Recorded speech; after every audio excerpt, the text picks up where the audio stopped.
Hello everyone, इस video में हम पढ़ेंगे PYQ question based on rate of reaction and average rate of reaction. Rate of reaction, average rate of reaction, किसी reaction का rate कैसे लिखते हैं, ये सब हमने वीडियो नंबर 1, 2, 3, 4 में डिस्कस किए हैं। उस पर बेस्ड क्वेश्चन जो सीबीएसई बोर्ड एग्जाम में पूछे गए हैं उसको इस वीडियो में डिस्कस करेंगे, जिससे आपको एक सही डायरेक्शन बोर्ड एग्जाम प्रिपरेशन के लिए मिलेगा। आइए देखते हैं। 1 मार्क्स का क्वेश्चन है, ये पूछा गया है सीबीएसई 2020 में। क्वेश्चन है define the term rate of reaction. Rate of reaction को पूछा गया है। तो हमने वीडियो नंबर 2 में बताया था कि कोई रिएक्टेंट यदि प्रोडक्ट में कन्वर्ट होता है तो रेट ऑफ रिएक्शन होगा minus change in concentration of reactant upon delta T equal to होता है plus change in concentration of product upon delta T. ये हो गया रेट ऑफ रिएक्शन। फिर पूछा गया है right it standard SI unit. तो एसआई यूनिट जो होता है रेट ऑफ रिएक्शन का, वो हमने वीडियो नंबर 4 में डिस्कस किया है।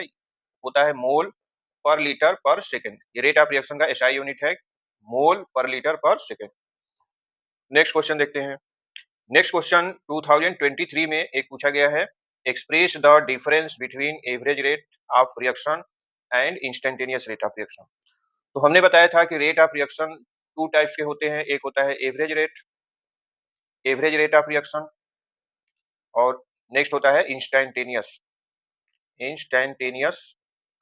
Rate of reaction. इसको हमने पिछले वीडियो में अच्छे से डिस्कस किया है।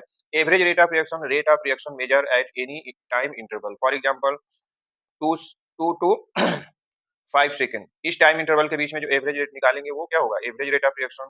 किसी भी टाइम इंटरवल जैसे कि 5 टू 10 सेकंड, 10 टू 20 सेकंड, तो किसी टाइम इंटरवल के बीच में यदि हम रेट ऑफ रिएक्शन को फाइंड करते हैं तो उसको कहा जाता है एवरेज रेट ऑफ रिएक्शन।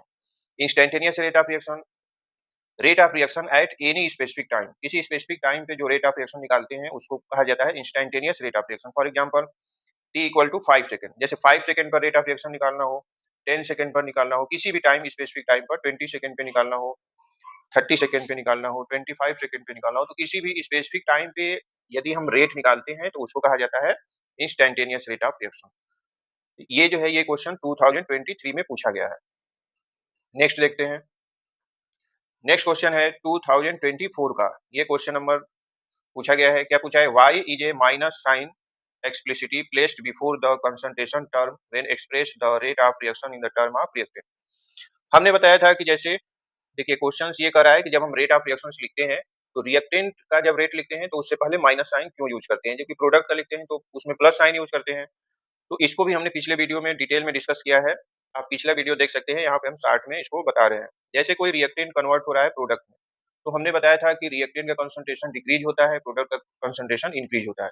तो इसका रेट ऑफ रिएक्शन यदि हम लिखें तो minus change in concentration of R reactant upon delta T equal to क्या होता है, plus change in concentration of product upon delta T. तो देखिए हमने यहाँ रेट ऑफ रिएक्शन रिएक्टेंट के टर्म में माइनस साइन का यूज किया है, प्रोडक्ट के टर्म में प्लस साइन का यूज किया है। तो ऐसा इसलिए किया गया है, क्योंकि overall rate of reaction positive होता है। ओवरऑल रेट ऑफ रिएक्शन क्या होता है, पॉजिटिव होता है। यहाँ पे जो डेल्टा आर की वैल्यू है, change in concentration of reactant, ये अगर फाइंड करेंगे तो निगेटिव आएगा। तो इस निगेटिव को पॉजिटिव करने के लिए यहाँ पे माइनस साइन से मल्टीप्लाई किया जाता है। क्लियर है। प्रोडक्ट में डेल्टा पी की वैल्यू पॉजिटिव आएगी, क्योंकि प्रोडक्ट का कंसंट्रेशन इंक्रीज होता है। डेल्टा आर की वैल्यू क्या आती है, निगेटिव आती है। क्यों निगेटिव आती है, क्योंकि रिएक्टेंट कंसंट्रेशन ऑफ रिएक्टेंट क्या होगा, डिक्रीज होगा। इनिशियल स्टार्टिंग में रिएक्टेंट का कंसंट्रेशन ज्यादा होगा, जैसे जैसे रिएक्शन होगी रिएक्टेंट का कंसंट्रेशन कम होता जाएगा। तो इसलिए डेल्टा आर की वैल्यू आप निकालेंगे तो वो निगेटिव आएगी, लेकिन ओवरऑल रेट ऑफ रिएक्शन क्या होता है, पॉजिटिव होता है। तो इस ओवरऑल रेट ऑफ रिएक्शन को पॉजिटिव बनाने के लिए हमने जो है डेल्टा जो रिएक्टेंट का रेट लिखते हैं उसके पहले माइनस साइन का यूज करते हैं। तो इस क्वेश्चन को भी आप अच्छे से समझ गए होंगे। नेक्स्ट क्वेश्चन देखते हैं। नेक्स्ट क्वेश्चन 2021 का ये क्वेश्चन है, पूछा गया है स्टेट एनी 2K इन्वायरमेंटल और physical factor that can directly alter the average rate of a chemical process. Average rate of reaction को अफेक्ट करने वाले फैक्टर्स कौन कौन से हैं। तो आपको 2 फैक्टर एग्जाम में पूछा गया है। तो फैक्टर तो बहुत से हैं, जैसे कि टेम्परेचर एक फैक्टर है। टेम्परेचर देखिए, टेम्परेचर इंक्रीज करेंगे तो kinetic energy of reactant molecule increase होगा, जिससे कि इफेक्टिव कोलिजन इंक्रीज होगा। आगे के वीडियो में इसको हम और डिटेल में डिस्कस करेंगे, जिससे क्या होगा, इफेक्टिव कोलिजन इंक्रीज होगा। Effective collision between reactant molecule increase, और इफेक्टिव कोलिजन इंक्रीज होने से क्या होगा, रेट ऑफ रिएक्शन इंक्रीज होगा। रेट ऑफ रिएक्शन क्या होगा, रेट इफेक्टिव कोलिजन इंक्रीज होने से रेट ऑफ रिएक्शन इंक्रीज होगा। तो ये पहला फैक्टर था। सेकेंड फैक्टर है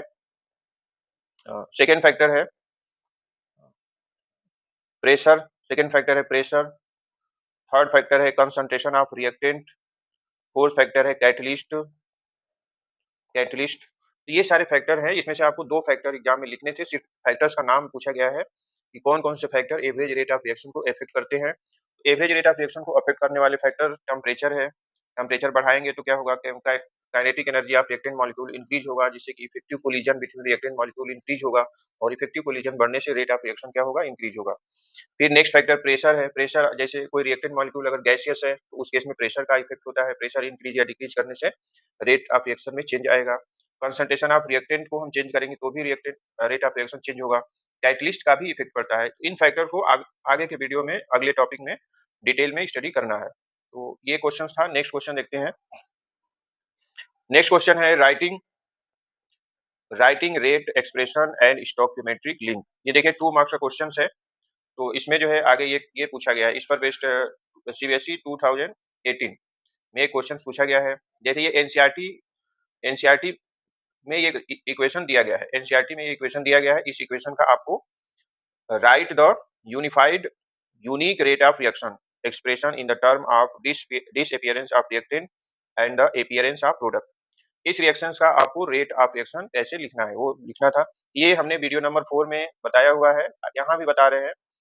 तो देखिए इसका रेट ऑफ रिएक्शन कैसे लिखते हैं। जैसे यहाँ पे इसका रेट ऑफ रिएक्शन हो जाएगा, rate of reaction equal to हो जाएगा -1/5 change in concentration of Br bromide ion upon delta T equal to minus change in concentration of BrO3 upon delta T equal to -1/6 change in concentration of H plus ion upon delta T equal to +1/3 change in concentration of Br2 upon delta T equal to, आगे देखते हैं, equal to, देखिए इसका लिखना है 3H2O का, तो हो जाएगा equal to 1/3 change in concentration of H2O upon delta T। ये जो है ये इस इक्वेशन का unified general rate of reactions होगा। रेट ऑफ रिएक्शंस ये हमने पिछले वीडियो में डिटेल में डिस्कस किया है। तो देखिए कितना इजी क्वेश्चन है। इस क्वेश्चन को करने के बाद आपको एक डायरेक्शन मिलेगा कि हमको बोर्ड में क्या प्रिपेयर रखना है, किस टाइप के क्वेश्चन पूछे जा रहे हैं। नेक्स्ट क्वेश्चन देखते हैं जो सीबीएसई 2022 में पूछा गया है। ये क्वेश्चन रेट ऑफ रिएक्शन पर बेस्ड क्वेश्चन है, न्यूमेरिकल क्वेश्चन है, जो 2 मार्क्स का क्वेश्चन है। इस टाइप के क्वेश्चंस आपको एनसीईआरटी बुक में दिखेंगे। सेम क्वेश्चन नहीं है, इस टाइप के क्वेश्चंस आपको एनसीईआरटी बुक में दिखेगा। तो आइए इसको पहले रीड करते हैं, फिर इसको स्टेप बाय स्टेप सोल्व करेंगे। तो ये क्वेश्चन है, for a chemical system involving the decomposition of die nitrogen penta oxide 2N2O5 decompose हो रहा है तो NO2 प्लस O2 बन रहा है। इसमें दिया गया है if rate of appearance of NO2 is found to be 2.4 into 10 की पावर -4 मोल पर लीटर पर second. Calculate the unique rate of reaction, और फाइंड करना है the corresponding rate of this appearance of N2O5। तो आइए इस क्वेश्चन को सोल्व करते हैं। तो देखिए आप अगर इस क्वेश्चन को डायरेक्ट सोल्व करेंगे तो आपको 2 मार्क्स नहीं मिलेगा, क्योंकि सीबीएसई में स्टेप मार्किंग होता है। तो इसमें आपको क्या करना है, सबसे पहले इसमें जो डाटा दिए गए हैं उस डाटा को आपको नोट करना है, गिवन डाटा लिखना है। उसके बाद स्टेप बाय स्टेप इस क्वेश्चन को सोल्व करना है। तो सीबीएसई में जिस तरह से हम कॉपी में लिखते हैं उसी टाइप में इस क्वेश्चन को सोल्व कर रहे हैं। चलिए देखते हैं सबसे पहले इसमें गिवन डाटा क्या क्या दिया गया है इस क्वेश्चन में। तो जो गिवन डाटा है, गिवन सबसे पहले गिवन बैलेंस इक्वेशन दिया है। Given balance equation, given balance equation दिया गया है 2N2O5, इससे बना हुआ है 4NO2 प्लस O2, ऐसे दिया गया है। देखिए ये इक्वेशन दिया है 2N2O5, इससे बन रहा है 4NO2 प्लस O2। इसके बाद क्या दिया है, rate of appearance of NO2, ये 2.4 दिया गया है। तो नेक्स्ट जो डाटा दिया है rate of appearance of NO2, तो इसको हम क्या लिख सकते हैं, rate of appearance of NO2 को लिख सकते हैं change in concentration of NO2 upon delta T equal to दिया है 2.4 into 10 की पावर -4। देखिए इतना दिया गया है 2.4 इंटू 10⁻⁻4 मोल पर लीटर पर सेकेंड, ये हो जाएगा मोल पर लीटर पर सेकेंड। तो ये डाटा दिया गया है, आपसे पूछ क्या रहा है, देखिए क्या पूछ रहा है, ये पूछ रहा है unique rate of reaction. Unique rate of reaction पूछा गया है, unique rate of reaction. Unique rate of reaction means आपको देखिए rate of appearance of NO2 दिया है, तो ये पूछ रहा है कि NO2 रिएक्शन के अकॉर्डिंग किस रेट से अपीयर हो रहा है। तो इसमें जो है आपको rate of appearance of NO2 दिया है और पूछ रहा है unique rate of reaction. Unique rate of reaction जो आपको दिया गया है उसी के हेल्प से हम यूनिक रेट ऑफ रिएक्शन निकालेंगे। तो आपसे पूछ रहा है NO2 किस रेट से इस रिएक्शन में अपीयर हो रहा है। तो फर्स्ट जो है, फर्स्ट है unique rate of reaction of NO2। आपको बताया नहीं है लेकिन यूनिक रेट ऑफ रिएक्शन, क्योंकि रेट ऑफ अपीयरेंस NO2 का दिया है इसलिए आप यूनिक रेट ऑफ रिएक्शन में क्या फाइंड करेंगे, unique rate of reaction of NO2। तो क्या हो जाएगा इस रिएक्शन के अकॉर्डिंग, ये हो जाएगा 1/4 change in concentration of NO2 upon delta T. तो आपको दिया है देखिए 1/4 और ये जो है ये दिया गया है, ये वैल्यू दिया है, तो ये वैल्यू दिया है 2.4 इंटू 10⁻⁻4। अब इसको कैंसिल करेंगे तो 4 से ये 0.6 हो जाएगा, तो ये हो जाएगा 0.6 इंटू 10⁻⁻4, या इसको सिंप्लीफाई करेंगे तो 6 इंटू 10⁻⁵ मोल पर लीटर पर सेकेंड। ये unique rate of reaction of NO2 हो गया, मतलब इस रेट से NO2 क्या होगा, अपीयर होगा। नेक्स्ट क्वेश्चन जो पूछा है, नेक्स्ट क्वेश्चन देखिए क्या पूछा गया है, ये पूछ रहा है the corresponding rate of disappearance of N2O5। N2O5 किस रेट से डिसअपीयर हो रहा है। तो देखिए रेट ऑफ रिएक्शन सभी रिएक्टेंट और प्रोडक्ट का क्या होता है, इक्वल होता है। तो जिस रेट से N2O5 डिसअपीयर होगा उसी रेट से NO2 क्या होगा, अपीयर होगा, लेकिन बैलेंस रिएक्शन के अकॉर्डिंग होगा। तो इसको सॉल्व करते हैं, बी वाला देखते हैं। तो बी में क्या हो जाएगा, rate of disappearance of N2O5 equal to हो जाएगा rate of appearance of NO2। और रिएक्शन ये था कि रिएक्शन था 2N2O5, इससे बना हुआ था 4NO2 प्लस O2। तो इस रिएक्शन के according rate of disappearance of N2O5 हो जाएगा -1/2 change in concentration of N2O5 upon delta T equal to NO2 का हो जाएगा 1/4 change in concentration of NO2 upon delta T. तो यहाँ से ये 2 जो है 2 से 4 कैंसिल हो जाएगा, 2 हो जाएगा, ये हो जाएगा minus change in concentration of N2O5 upon delta T equal to 1/2 into change in concentration of NO2 upon delta T. अब देखिए यहाँ पे दिया गया है 1/2 और ये इसकी वैल्यू आपको दिया गया है, इसकी वैल्यू दिया गया था, rate of appearance of NO2 कितना दिया था 2.4 इंटू 10⁻⁻4। ये 2 से ये 2.4 कैंसिल हो जाएगा, 1.2 हो जाएगा। तो इसको सिंप्लीफाई करेंगे तो 1.2 इंटू 10⁻⁻4 मोल, क्या यूनिट लिखेंगे, मोल पर लीटर पर सेकेंड। तो इस तरह से आप यदि इस क्वेश्चन को स्टेप बाय स्टेप सोल्व करेंगे तो आपको फुल मार्क्स मिलेगा। अगर डायरेक्ट ज्यादा स्मार्ट वर्क करेंगे, आप डायरेक्ट आंसर ला देंगे, डायरेक्ट इसको सोल्व कर देंगे तो आपको आता है लेकिन फुल मार्क्स आपको नहीं मिलेगा। तो ये आपको सीबीएसई में इतना ध्यान रखना पड़ता है स्टेप मार्किंग का। स्टेप बाय स्टेप अगर आप क्वेश्चन को सोल्व करते हैं तो आपको 100% फुल मार्क्स मिलेगा। नेक्स्ट क्वेश्चन है सीबीएसई 2019 में पूछा गया है, 3 मार्क्स का क्वेश्चन है। ये एनसीईआरटी इंटेक्स क्वेश्चन 3.1 है, सेम क्वेश्चन को एग्जाम में दिया गया है। क्या क्वेश्चन है, सबसे पहले क्वेश्चन को रीड करते हैं। For a liquid phase reaction reactant converted into product, the molarity of the reactant drop from 0.03 molar to 0.02 molar over a duration of exactly 25 minute. Compute the average rate of this reaction using unit of time in both. First आपको find करना है मोल पर litre पर minute में, average rate आपको मोल पर litre पर minute में फाइंड करना है, फिर average rate of reaction find करना है मोल पर लीटर पर सेकेंड। तो इसको भी स्टेप बाय स्टेप सोल्व करते हैं। सबसे पहले हम क्या करेंगे, जो डाटा इसमें दिया गया है उसको नोट करेंगे। तो चलिए इसको सोल्व करते हैं स्टेप बाय स्टेप। देखिए क्वेश्चंस में ऐसे दिया है, रिएक्टेंट रिएक्टेंट कन्वर्ट हो रहा है प्रोडक्ट में, टी इक्वल टू 0 टाइम पर जो रिएक्टेंट का कंसंट्रेशन है वो 0.03 मोलर है, टी इक्वल टू 25 मिनट पर रिएक्टेंट का कंसंट्रेशन 0.02 मोलर है।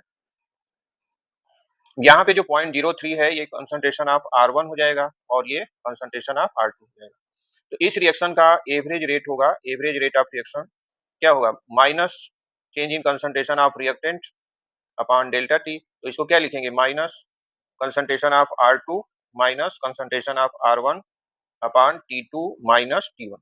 वैल्यू पुट करेंगे, आर एवरेज इक्वल टू हो जाएगा माइनस R2 की वैल्यू 0.02 माइनस R1 की वैल्यू 0.03 अपॉन T2 है 25 माइनस 0। तो ये हो जाएगा माइनस, इसको सब्सट्रेट करेंगे तो माइनस 0.01 आएगा और यहाँ पे आ जाएगा 25, माइनस माइनस क्या हो जाएगा प्लस, ये हो जाएगा 0.01 अपॉन 25। इसको डिवाइड करेंगे तो ये आएगा 0.004, फिर इसको सिंप्लीफाई कर लेंगे तो 4 इंटू 10 की पावर माइनस 4। ये किस में आएगा, मोल पर लीटर पर मिनट में, ये मोल पर लीटर पर मिनट में आएगा। अब हम देखते हैं इसी इसी क्वेश्चंस को पूछा गया है मोल पर लीटर पर सेकेंड में, सेकेंड पार्ट में। तो बी वाला पार्ट देखते हैं, तो बी वाला पार्ट भी बिल्कुल सेम है, इसमें भी रिएक्टेंट कन्वर्ट होगा प्रोडक्ट में, टी इक्वल टू 0 टाइम पर कंसंट्रेशन 0.03 है जो कि R1 होगा, टी इक्वल टू 25 मिनट। अब आपको मिनट को सेकेंड में चेंज करना होगा क्योंकि जो क्वेश्चन है उसमें सेकेंड में पूछा गया है। तो यहाँ पे हम मिनट को क्या करेंगे, सेकेंड में कन्वर्ट कर लेंगे। तो मिनट को सेकेंड में कन्वर्ट करेंगे तो 25 इंटू 60 करेंगे, फिर इसको मल्टीप्लाई करेंगे तो कितना आ जाएगा 1500 सेकेंड। तो इतने सेकेंड पर जो रिएक्टेंट कंसंट्रेशन ऑफ रिएक्टेंट दिया गया है वो 0.02 है, जो क्या होगा R2 होगा। अब यहाँ से जो R एवरेज है इक्वल टू माइनस क्या हो जाएगा, concentration of R2 minus concentration of R1 upon T2 minus T1। तो माइनस ये R2 का कंसंट्रेशन क्या है 0.02 माइनस R1 क्या है 0.03 अपॉन T2 है 1500 माइनस T1 है 0। फिर इसको आप सॉल्व करेंगे तो माइनस और ये आ जाएगा माइनस 0.01 अपॉन 1500, फिर ये प्लस हो जाएगा तो 0.01 अपॉन 1500। इसको सॉल्व करेंगे तो आएगा, ये सिंप्लीफाई कर लीजिएगा डिवाइड करके, आएगा 6.66 इंटू 10 की पावर माइनस 6। इसमें आएगा ये मोल, मोल पर लीटर पर सेकेंड में। इस तरह से ये क्वेश्चन जो है आपको मिनट पर मिनट में फाइंड करना था और पर सेकेंड में फाइंड करना था। नेक्स्ट क्वेश्चन है सीबीएसई 2025 में पूछा गया है, 3 मार्क्स का क्वेश्चन है ये क्वेश्चन एनसीईआरटी इन टेस्ट क्वेश्चन 3.2 है, जो सेम क्वेश्चन एग्जाम में पूछा गया है। Consider the decomposition reaction 2A, 2 product बन रहा है, 2A एक रिएक्टेंट है, इससे प्रोडक्ट बन रहा है। The concentration of A decrease smoothly from 0.5 मोल पर लीटर टू 0.4 मोल पर litre in A time frame of 10 minute. 10 minute में कंसंट्रेशन ऑफ रिएक्टेंट 0.5 से 0.4 हो जा रहा है। Calculate the average rate during this specific time interval. इस स्पेसिफिक टाइम इंटरवल मतलब 0 टू 10 मिनट में आपको एवरेज रेट फाइंड करना है। चलिए इस क्वेश्चन को सॉल्व करते हैं। तो देखिए इस क्वेश्चन में आपको दिया गया है 2A से प्रोडक्ट बन रहा है, 2A रिएक्टेंट किस में कन्वर्ट हो रहा है, प्रोडक्ट में। यहाँ पे आपको दिया है 0 टाइम पर रिएक्टेंट का कंसंट्रेशन 0.5 है, जो कि क्या हो जाएगा R1 हो जाएगा। T इक्वल टू 10 मिनट के बाद कंसंट्रेशन हो जा रहा है 0.4, तो ये किसको डिनोट करेगा, R2। हमको क्या निकालना है, एवरेज रेट। तो आप जानते हैं R एवरेज इक्वल टू क्या होगा, माइनस 1/2। इस रिएक्शन के अकॉर्डिंग इसमें स्टोइकोमेट्रिक कांस्टेंट क्या है, 2 है, तो ये हो जाएगा minus 1/2 change in concentration of reactant upon delta T. तो माइनस 1/2 और यहाँ पे डेल्टा आर की जगह क्या लिखेंगे, R2 minus R1 upon delta T. तो ये हो जाएगा -1/2 R2 0.4 minus R1 0.5 upon 10 minus 0। तो इसको सॉल्व करेंगे तो R एवरेज हो जाएगा -1/2 और ब्रैकेट में आएगा -0.1 अपॉन 10, माइनस माइनस प्लस हो जाएगा तो 0.1 अपॉन 2 इंटू 10, तो क्या हो जाएगा 0.1 अपॉन 20। इसको आप डिवाइड करेंगे तो आएगा 0.005 इतना आएगा। फिर इसको आप सिंप्लीफाई कर लीजिए, इस पॉइंट को इधर शिफ्ट करेंगे तो हो जाएगा 5 इंटू 10 की पावर -3 मोल पर लीटर पर मिनट। तो ये इसका आंसर होगा। तो इस तरह से ये सब क्वेश्चंस जो है एग्जाम में पूछे गए थे, इस पर बेस्ड इस क्वेश्चंस को अगर आप सॉल्व कर लेते हैं तो 100% क्वेश्चन नेक्स्ट एग्जाम में भी इसी टाइप के क्वेश्चंस एग्जाम में आएंगे। तो इस वीडियो में हम यहीं तक पढ़ेंगे। आगे के वीडियो में हम और क्वेश्चंस को सॉल्व करेंगे और नेक्स्ट टॉपिक को डिटेल में डिस्कस करेंगे। तो thank you. Like share and subscribe our YouTube channel chemistry with Brijesh sir. And आप जो है कमेंट कर सकते हैं किसी स्पेसिफिक टॉपिक पे। अगर कोई टॉपिक आपको समझ में नहीं आ रहा है तो उस टॉपिक पे वीडियो बनाने के लिए या बताने के लिए आप कमेंट कर सकते हैं, या ये वीडियो कैसा लगा उसको भी कमेंट कर सकते हैं। मैं क्लास 12 का पूरा केमिस्ट्री आपको बोर्ड एग्जाम से पहले अच्छी तरह से डिस्कस कर देंगे, जिससे कि आप बोर्ड में 70 बाई 70 मार्क्स आसानी से ऑब्टेन कर सकते हैं। इससे आपको एक स्पेसिफिक डायरेक्शन मिलेगा जो बोर्ड एग्जाम में चाहिए। Thank you.